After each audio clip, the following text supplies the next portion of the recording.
The fourth planet belonged to a businessman. This man was so much occupied, he did not even raise his head at the little prince's arrival.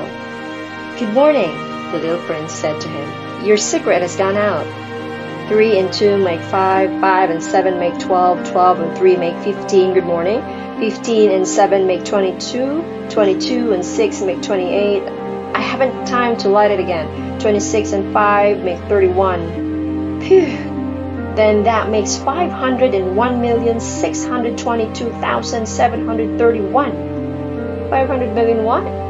asked the little prince. "Hey, are you still there? 501 million. I can't stop. I have so much to do. I am concerned with matters of consequence.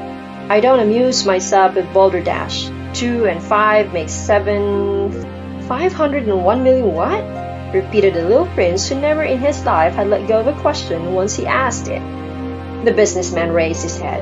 "During the 54 years that I have inhabited this planet, I have been disturbed only 3 times. The first time was 22 years ago, when some giddy goose fell from goodness knows where.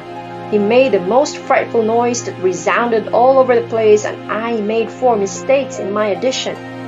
The second time, 11 years ago, I was disturbed by an attack of rheumatism. I don't get enough exercise. I have no time for loafing. The third time, well, this is it. I was saying then 501 millions of what?" The businessman suddenly realized that there was no hope of being left in peace until he answered this question. "Millions of those little objects," he said, "which one sometimes sees in the sky. Flies? Oh no. Little glittering objects? Bees? Oh no. Little golden objects that set lazy man to idle dreaming. As for me, I am concerned with matters of consequence. There is no time for idle dreaming in my life." "Ah, you mean the stars?" "Yes, that's it, the stars." "And what do you do with 500 millions of stars?" 500 million and 1,622,731. I am concerned with matters of consequence. I am accurate." "And what do you do with these stars?" "What do I do with them?" "Yes, nothing. I own them." "You own stars?" "Yes." "But I have already seen a king who kings do not own. They reign over. It is a very different matter. And what good does it do you to own the stars?" "It does me the good of making me rich." "And what does it do you to be rich?" "It makes it possible for me to buy more stars, if any are discovered." "This man," the little prince said to himself, "reasons like my poor tippler." Nevertheless, he still had some more questions. How is it possible for one to own the stars? To whom do they belong? The businessman retorted peevishly, "I don't know, to nobody. And they belong to me because I was the first person to think of it." "Is that all that is necessary?" "Certainly. When you find a diamond that belongs to nobody, it is yours.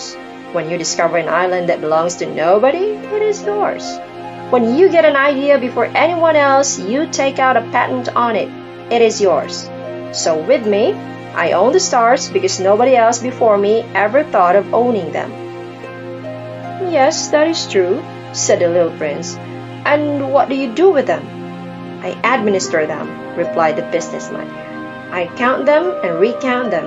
It is difficult, but I am a man who is naturally interested in matters of consequence." The little prince was still not satisfied. "If I owned a silk scarf," he said, "I could put it around my neck and take it away with me. If I owned a flower, I could pluck a flower and take it away with me. But you cannot pluck the stars from heaven." "No, but I can put them back in the bank." "Whatever does that mean?" "That means that I write the number of my stars on the little paper, and then I put this paper in a drawer and lock it with a key. And that is all?" "That is enough," said the businessman. "It is entertaining," thought the little prince. "It is rather poetic, but it is of no great consequence." On matters of consequence, the little prince had ideas which were very different from those of the grown-ups. "I myself own a flower," he continued his conversation with the businessman, "which I water every day. I own 3 volcanoes, which I clean out every week, for I also clean out the one that is extinct. One never knows. It is of some use to my volcanoes, and it is of some use to my flower that I own them. But you are of no use to the stars." The businessman opened his mouth, but he found nothing to say in answer, and the little prince went away. "The grown-ups are certainly altogether extraordinary," he said simply, talking to himself as he continued on his journey.